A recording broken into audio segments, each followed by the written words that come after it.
আপনারা দেখছেন বাংলা হাট প্রেজেন্টস বোধন 2024। দক্ষিণ কলকাতার শ্রেষ্ঠ পুজোগুলির মধ্যে একটি বাদামতলা আষাঢ় সংঘ। এবছর যাদের পুজো পড়ল 86তম বর্ষে, কলকাতায় যে মুহূর্তে একদম থিমের রমরমা ছিল না, ঠিক সেই সময় থেকেই থিম পুজো করে আসছে এই সংঘ। এবছর যাদের থিম রয়েছে উৎসবে চালচিত্রে, চলুন বিস্তারিত তাদের কাছ থেকেই জেনে নেব।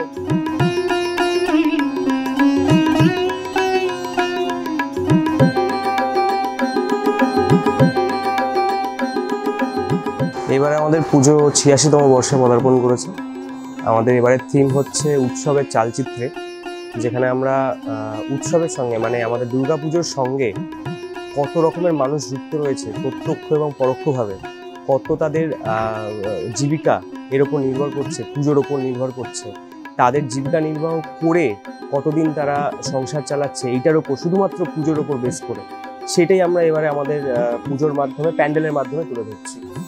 অবশ্যই মধ্যবিত্ত শুধু নয়, এখানে মানে যারা বড় বড় কোম্পানি চালায় সেখান থেকে শুরু করে একদম নিম্নবিত্ত, যাদের আমরা একদম ছোটোখাটো কাজে এই প্যান্ডেলের সঙ্গে যুক্ত থাকে বা পুজোর সঙ্গে যুক্ত থাকে, প্রত্যেককেই আমরা তুলে ধরবো।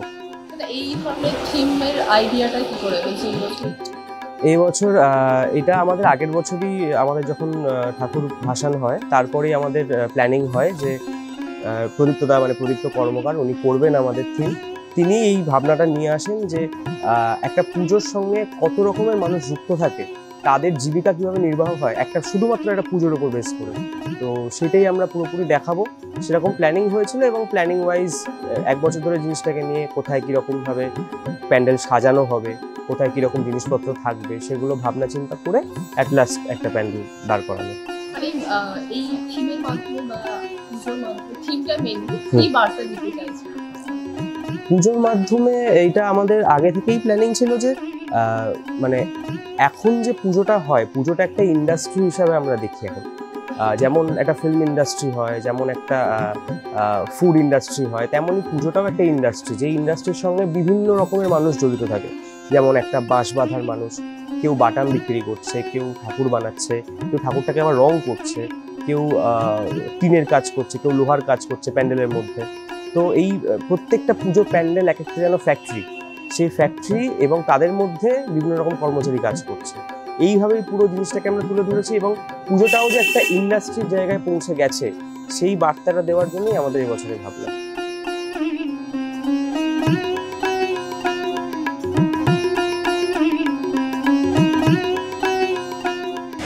দুর্গোৎসবের উপর নির্ভর অর্থনীতির একটি বড় অংশ।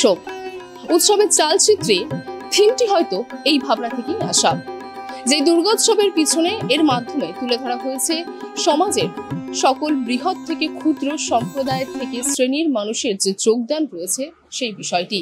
ক্যামেরা রিতমের সঙ্গে নীলম দাস রিপোর্টিং, বাংলা হাট, কলকাতা।